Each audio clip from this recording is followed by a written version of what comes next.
I've known people who I believe are sexually amazing, meaning swinging from chandeliers, meaning I've known women who do everything in their power to keep their better halves satisfied and their sexual appetite fulfilled, but that still didn't keep the marriage or relationship together.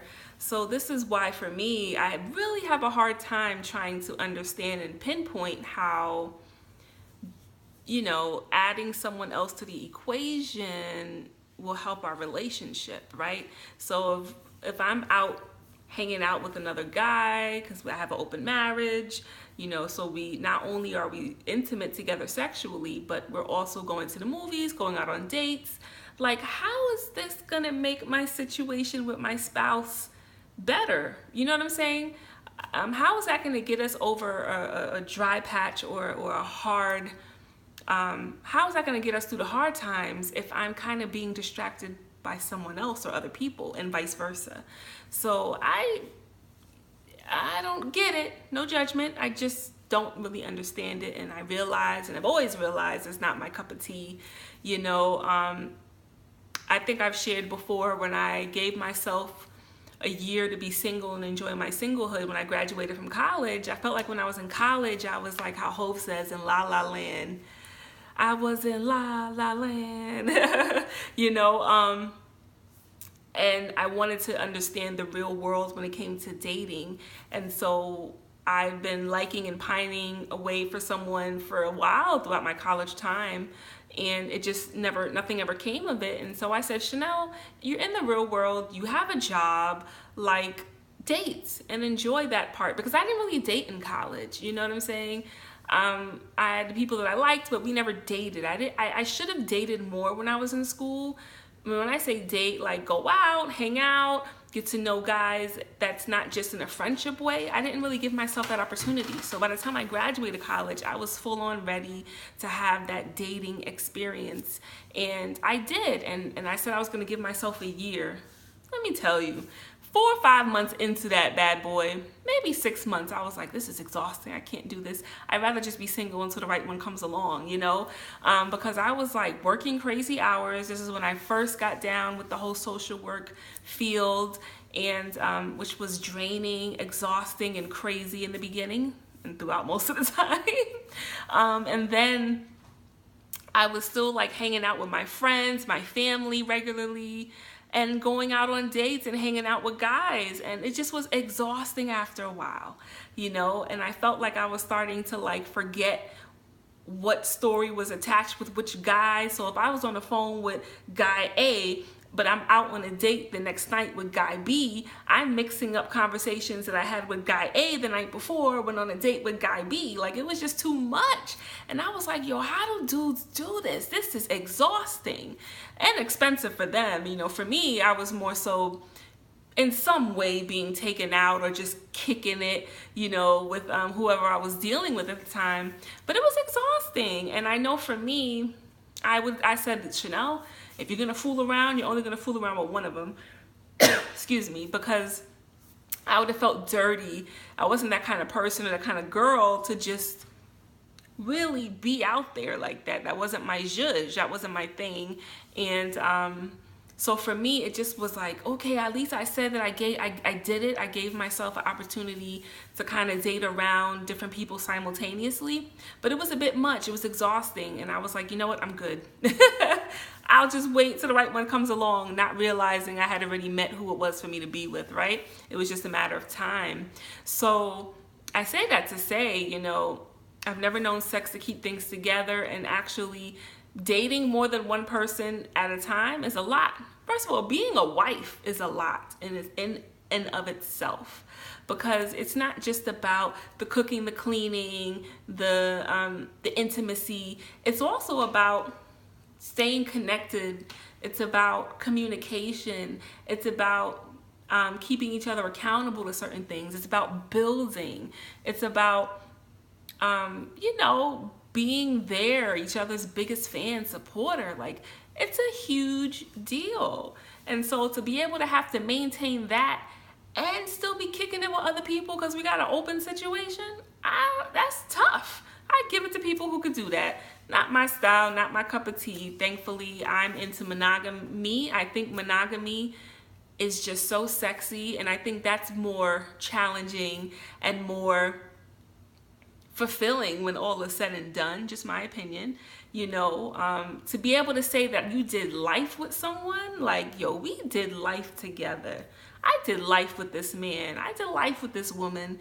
We had our times where we wanted to wring each other's necks, but we made it through with the help of God. And to me, that is so beautiful and so awesome. I feel like it's an easy way out to add people into the equation. Oh, my wife is not really 100% fulfilling me and giving me what I need. I'm getting bored with her. Let's add someone else into our bedroom.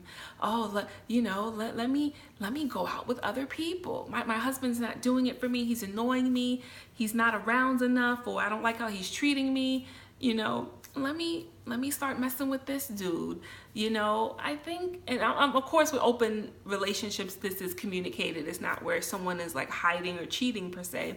But for me, it's just like, to me, that's the coward way out. That's the easy way out. I'd rather be that girl that is in this thing to win this thing, and we're going to figure this thing out. You know what I'm saying? Together, monogamously. That's it.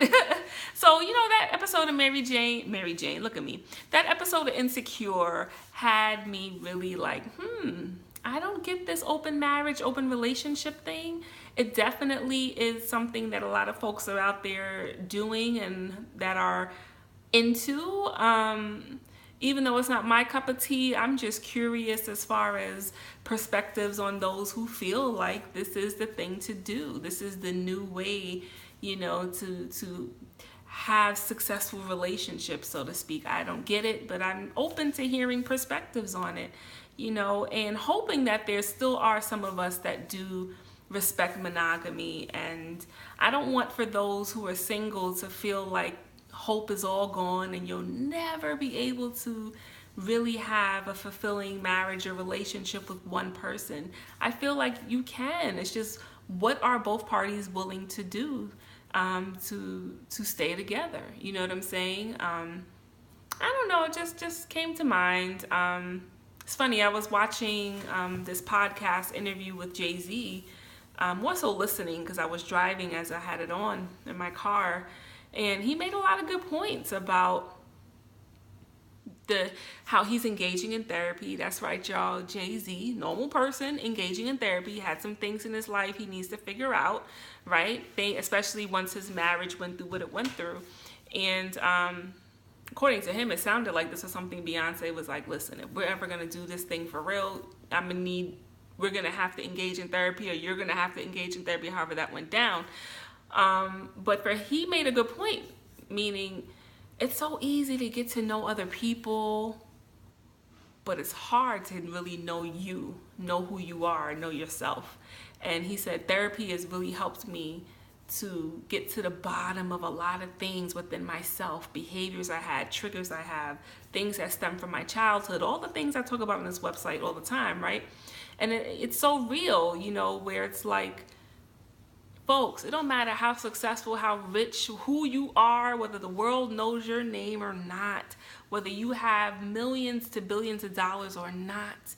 If you don't know who you are, I like to be a part of the conversation. If we do not know who we are, it'll be very hard for us to be successful in any relationship. And he was able to correlate that as to why perhaps he had his unfaithful moments in his marriage to Beyonce, or in his marriage with Beyonce. And I really feel that to be true. If I'm struggling with knowing who I am, how the heck am I going to really be able to be the kind of wife that my husband would need for me to be? Am I really going to be able to honor our marriage and stick to certain vows that we did make on our wedding day? You know what I'm saying? It's so important for us to take the time aside to work on us. Going back to Insecure, Molly, the character, perhaps she needs to re-engage in therapy. Finish figuring out who she is as far as emotionally and what she needs in a better half. which takes me back to what I discussed on Monday. I'm working on a blueprint for a social experiment regarding people of their 30s and 40s dating, right? And my main question is it that the pickings are slim? Is it that we stand in our own way, or is it even a combination of both? I personally feel like it may be a combination of both in some ways. I strongly feel that a lot of us stand in our own way and may not even realize it. We may not realize it because there's certain parts of ourselves we yet still don't understand. We don't know. We haven't figured out. And so I agree with Hove when he said, really, we got to take the time out to get to know who we are. It's so easy to be like, well, that's my friend, that's my family, that's my mom, that's my dad, whatever. You know them like the back of your hand. Do we know ourselves like the back of our hands? Can we actually understand why we do the things that we do? Do we know where our behavior stem from? You know, do we understand why we may lash out the way we do? We respond to things the way we do to people. Do we know how to love ourselves? As I always say, if I can't love me, I ain't gonna be good to loving nobody else out here. So it's a whole string of things to keep in mind. And I feel like a lot of us who may perhaps, just hypothetically speaking, my own hypothesis, who perhaps are gravitating towards open marriages and open relationships, is it that maybe there's deep down inside parts of us, of our hearts, our emotions, things we saw, things we went through in our childhood, insecurities that we have that affects us, which is why it may be easier for us to say, yeah, let's bring someone else into our marriage bedroom, you know? Because I think it's deeper. It's not just about the sex, y'all. It's something so much deeper than that. You know me, I like to dig deep. It's not just about I love sex and I'm kinky. You know, bringing someone else into your marriage is real-ish, y'all. Like, real-ish. I think it stems from a deeper place. It's not just about the feeling, the fantasy of it all. That may play a part into it, but I don't think that that's it entirely. I think there's a lot more to be said underlying why some of us are gravitated towards open relationships, why we're okay with really, especially when it comes to marriage,